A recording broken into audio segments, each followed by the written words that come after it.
بسم اللہ الرحمن الرحیم۔ حکایت نمبر 9۔ سب سے پہلے عبارت پڑھ رہا ہوں، سنیں۔ مردم آزارے را حکایت کنند کے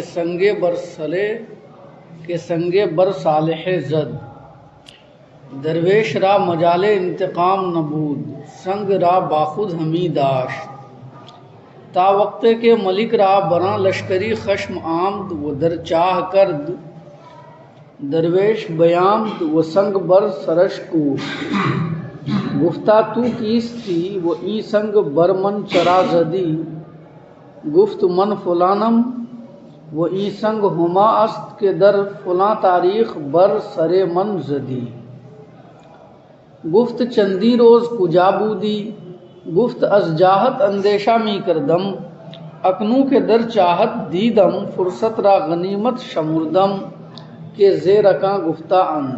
مثنوی۔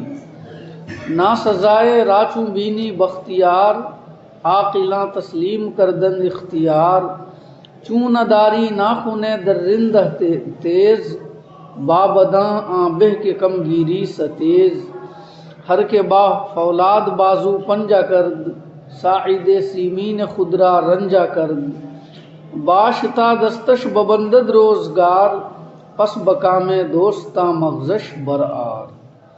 ترجمہ۔ مردم آزار کا معنی لوگوں کو ستانے والا، لوگوں پر ظلم کرنے والا۔ صالح کا معنی نیک آدمی۔ زدن مصدر سے زد، فعل ماضی مطلق، صیغہ واحد مذکر غائب۔ مردم آزارے را حکایت کنند کے سنگے بر صالح زد۔ ایک ظالم کا قصہ لوگ بیان کرتے ہیں کہ اس نے ایک نیک آدمی پر ایک پتھر مارا۔ گلستاں میں ہے سنگے بر سرے صالح زد، اور یہاں پر کیا ہے؟ سنگے بر صالح زد۔ گلستاں کے نسخوں میں اصل میں ہے بہت اختلاف ہے نا، اس کے نسخوں میں الفاظ میں بہت تقدیم و تاخیر اور اختلاف پایا جاتا ہے، اس لیے فارسی کی دوسری میں بھی گلستاں سے مکمل یکسانیت نظر نہیں آتی ہے، کیونکہ گلستاں کے نسخوں میں بڑا اختلاف ہے۔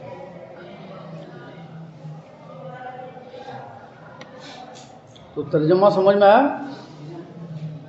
ایک ظالم کا قصہ لوگ بیان کرتے ہیں کہ اس نے ایک نیک آدمی پر ایک پتھر مارا، درویش را مجال انتقام نبود، فقیر کے اندر بدلہ لینے کی طاقت نہیں تھی۔ مجال کا معنی طاقت، گنجائش۔ فقیر کے اندر بدلہ لینے کی طاقت نہیں تھی، فقیر کے اندر بدلہ لینے کی گنجائش نہیں تھی۔ انتقام کا معنی بدلہ۔ سنگ را باخود ہمی داشت، پتھر کو اپنے ساتھ رکھتا تھا، پتھر کو اپنے ساتھ رکھتا تھا۔ تا وقتے کے ملک را براں لشکری خشم آمد، و در چاہ کرد، یہاں تک کہ جب بادشاہ کو اس فوجی پر غصہ آیا، وہ در چاہ کرد، اور اس نے اسے کنویں میں ڈلوا دیا۔ یعنی بادشاہ جب اس فوجی سے کسی وجہ سے ناراض ہو گیا اور سزا کے طور پر اسے کنویں میں ڈلوا دیا۔ درویش بیامد و سنگ بر سرش کوفت، فقیر آیا اور اس کے سر پر پتھر مارا، زور سے مارا۔ فقیر آیا اور اس کے سر پر زور سے پتھر مارا۔ کوفتن مصدر سے ہے، کوفتن مصدر کوٹنا ہے، پتھر سے اس کا سر کوٹ دیا، ہاں؟ پتھر سے اس کا سر کوٹ دیا، یعنی بہت زور سے مارا۔ گفتہ تو کیستی، اس نے کہا تو کون ہے؟ وہ این سنگ برمن چرا زدی، اور یہ پتھر تو نے مجھے کیوں مارا؟ گفت، اس نے کہا من فلانم، میں فلاں ہوں۔ وہ این سنگ ہما است کے در فلاں تاریخ بر سرے من زدی، اور یہ وہی پتھر ہے جس نے فلاں تاریخ میں، جس کو فلاں تاریخ میں تو نے میرے سر پر مارا تھا۔ اس نے کہا میں فلاں ہوں اور یہ پتھر وہی ہے جسے فلاں تاریخ میں تو نے میرے سر پر مارا تھا۔ گفت، اس نے کہا چندی روز کجا بودی، اتنے دن تو کہاں رہا؟ اتنے دن تو کہاں رہا؟ گلستا میں ہے چندی روزگار کجا بودی، اتنا زمانہ تو کہاں رہا؟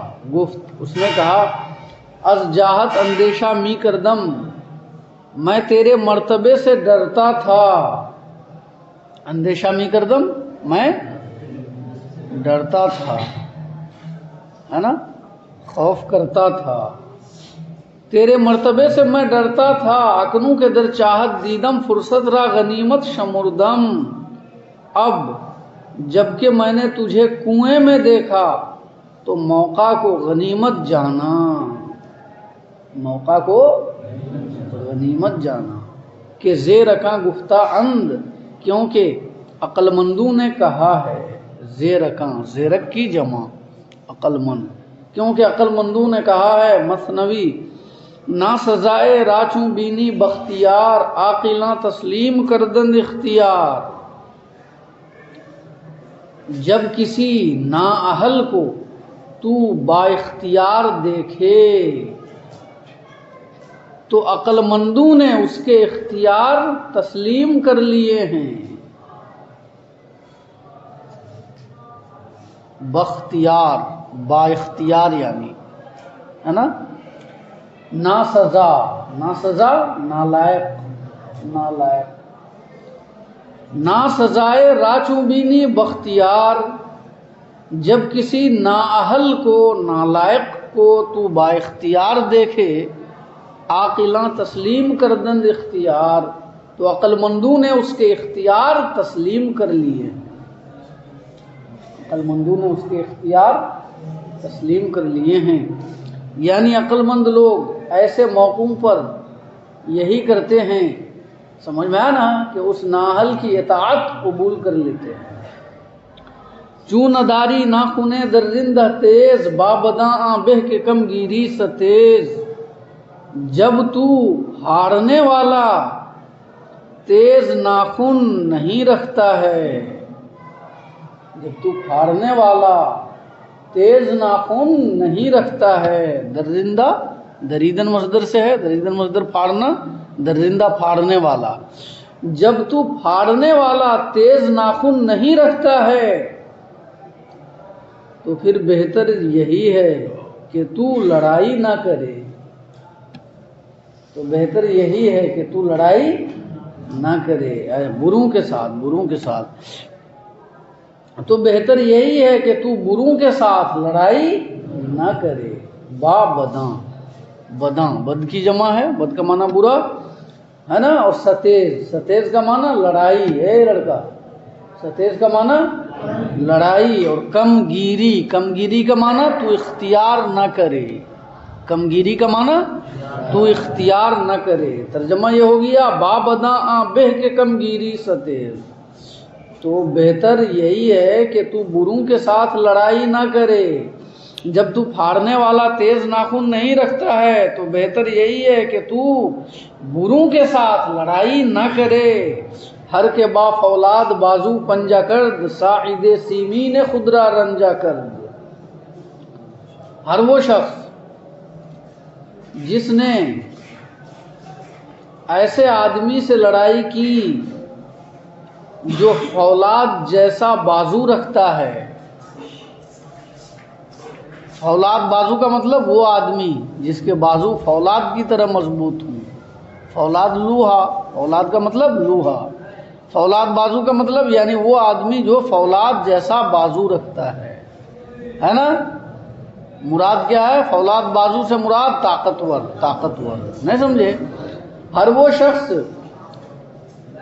پنجہ کرد جس نے لڑائی کی، پنجہ لڑایا، جس نے پنجہ لڑایا ایسے آدمی کے ساتھ جس کے بازو فولاد کی مانند مضبوط ہیں، ساعد سیمین خدرا رنجا کرد، تو اس نے اپنی نرم و نازک کلائی کو تکلیف پہنچائی، تو اس نے اپنے نرم و نازک کلائی کو تکلیف پہنچائی۔ ساعد، ساعد کا معنی کلائی، سیمین، سیمین کا معنی چاندی، ساعد سیمین، چاندی کی سی کلائی، چاندی کی سی کلائی، اس سے مراد یعنی نرم کلائی ہے، نہیں سمجھے؟ چاندی کی سی کلائی یعنی نرم و نازک کلائی، سمجھ میں آنا؟ لوہے جیسا ہاتھ یعنی مضبوط ہاتھ۔ تو ترجمہ سمجھ گئے؟ ساعد سیمین، ساعد کا معنی کلائی اور سیمین کا معنی چاندی، ہے نا؟ اور رنجا کرد، رنجا کرد کا معنی تکلیف پہنچائی، تکلیف پہنچائی۔ ہر وہ شخص جس نے پنجہ لڑایا یا لڑائی کی ایسے آدمی کے ساتھ جس کے بازو فولاد کی طرح مضبوط ہیں، تو اس نے اپنے نرم و نازک کلائی کو تکلیف پہنچائی۔ باش،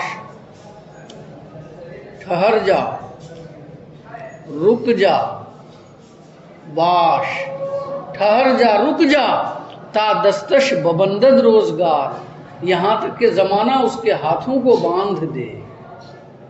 باش تا دستش ببندد روزگار، تو ٹھہر جا یہاں تک کہ زمانہ اس کے ہاتھوں کو باندھ دے۔ پس بکام دوستاں مغزش برار، پھر اس کے بعد دوستوں کے مقصد کے مطابق، دوستوں کی چاہت اور خواہش کے مطابق اس کا بھیجا باہر نکال، انتظار کر یہاں تک کہ زمانہ اس کے ہاتھوں کو باندھ دے، پھر دوستوں کی چاہت کے مطابق اس کا بھیجا تو باہر نکال، یعنی پھر پکڑ کر کود دے۔ جب وہ منصب سے معزول ہو جائے، نہیں سمجھے؟ جب تک منصب میں ہے اس سے لڑائی مت مول لے، جب معزول ہو جائے اپنے منصب سے تو پھر اپنے دوستوں کی چاہت کے مطابق اس کا بھیجا باہر نکال۔ سمجھ میں آئی بات؟ تو اس حکایت سے یہ بتانا مقصود ہے شیخ سعدی رحمۃ اللہ علیہ کو کہ ہر وہ شخص جو کوئی منصب اور عہدہ پائے اور بادشاہی دربار میں، سمجھ میں آنا، کوئی عزت مقام، منصب عہدہ حاصل کر لے، تو اسے چاہیے کہ وہ اپنے ماتحتوں کو نہ ستائے بلکہ اسے خوش رکھے، ورنہ جس دن وہ اپنے عہدہ سے معزول ہوگا تمام مظلوم مل کر اسے پکڑ کر کود ڈالیں گے۔ سمجھ آئی بات؟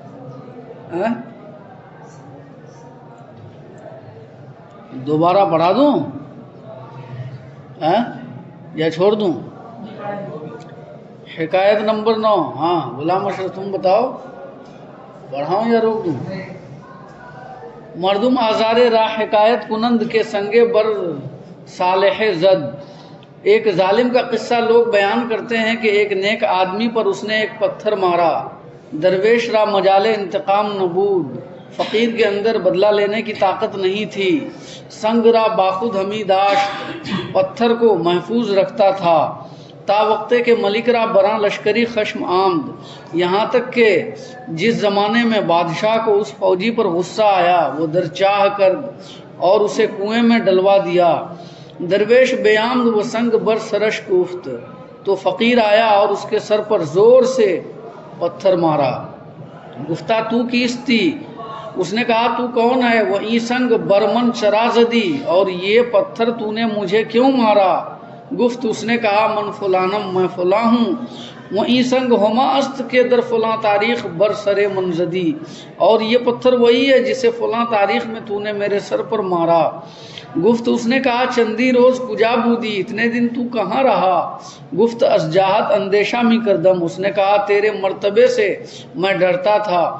اکنوں کے در چاہت دیدم فرصت را غنیمت شمردم، اب جب کہ میں نے تجھے کنویں میں دیکھ لیا تو موقع کو میں نے غنیمت سمجھا کہ زیر رکاں گفتہ اند، کیونکہ عقل مندوں کا قول ہے مثنوی، نا سزائے راچوں بینی بختیار، عاقلاں تسلیم کردند اختیار۔ جب کسی نااہل کو تو با اختیار دیکھے تو عقل مندوں نے اس کے اختیار تسلیم کر لیے ہیں۔ چون داری ناخنے درندہ تیز، بابداں بہ کے کم گیری ستیز۔ جب تو پھاڑنے والا اور تیز ناخن نہیں رکھتا ہے تو بہتر تیرے لیے یہی ہے کہ تو بروں کے ساتھ لڑائی نہ کرے۔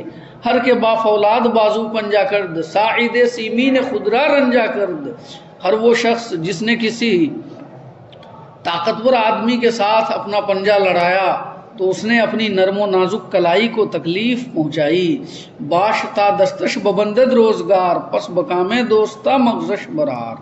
ٹھہر اور انتظار کر یہاں تک کہ زمانہ اس کے ہاتھوں کو باندھ دے، پھر دوستوں کی چاہت کے مطابق، خواہش کے مطابق اس کا بھیجا باہر نکال۔ سمجھ میں آئی بات؟ صلی اللہ علی النبی وعلی آلہ وصحبہ